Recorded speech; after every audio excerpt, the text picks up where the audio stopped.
মালদার গাজলের 20 মাইল মদিপুকুর এলাকায় তেলের ট্যাঙ্কার ও বাইকের মুখোমুখি সংঘর্ষে প্রাণ হারালেন দুই যুবক।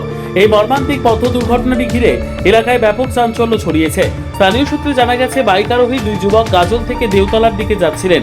সেই সময় বালুরঘাট থেকে মালদহের অভিমুখে আসা একটি তেলের ট্যাঙ্কারের সঙ্গে তাদের মুখোমুখি সংঘর্ষ হয়। ঘটনাস্থলে প্রাণ হারান এক যুবক।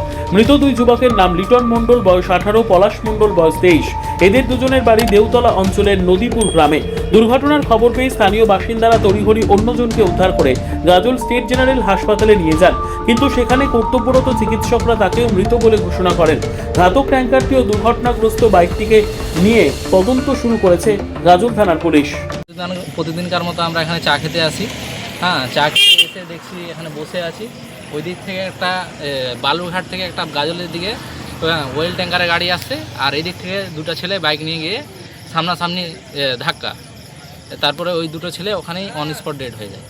কোন দিকে যাচ্ছিল ওই ছেলেগুলো? ছেলেগুলো যাচ্ছিল ওই ইয়ের দিকে, দেওতলার দিকে। ওদের বাড়ি দেওতলা নদীপুর। আর গাড়িটা কোথা থেকে আসছিল? গাড়িটা আসছিল বালুরঘাট থেকে, বালুরঘাটের সাইড থেকে। কোন দিকে যাচ্ছিল? এই গাজলের দিকে যাচ্ছিল। তারপর কি হলো? তারপরে দুজনের মুখোমুখি হয় ধাক্কা, দুজনেই ডেড।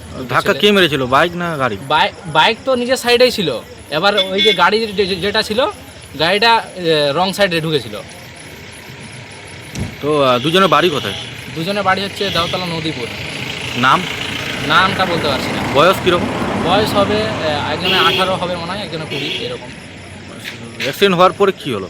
অ্যাক্সিডেন্ট হওয়ার পর আমরা একজনকে নিয়ে যাই, একজনের ছিল। তারপরে একজনকে নিয়ে গিয়ে হসপিটালে নিয়ে গিয়ে দেখছি ওখানে মারা গেছে, গাজল হসপিটালে। আর তারপরে তারপরে যে ড্রাইভার ছিল ও ওখানেই মারা গেছিল। যে চালাচ্ছিল? যে চালাচ্ছিল আর কি, সামনে ছিল যে। আর পিছনে একজন ছিল, ওর কিছু দম ছিল, তো ওকে নিয়ে গেছিলাম হসপিটালে। তোমার বাড়ি কোথায়? আমার বাড়ি এখানে 21 মাইলে। নাম? আরশাদ হোসেন।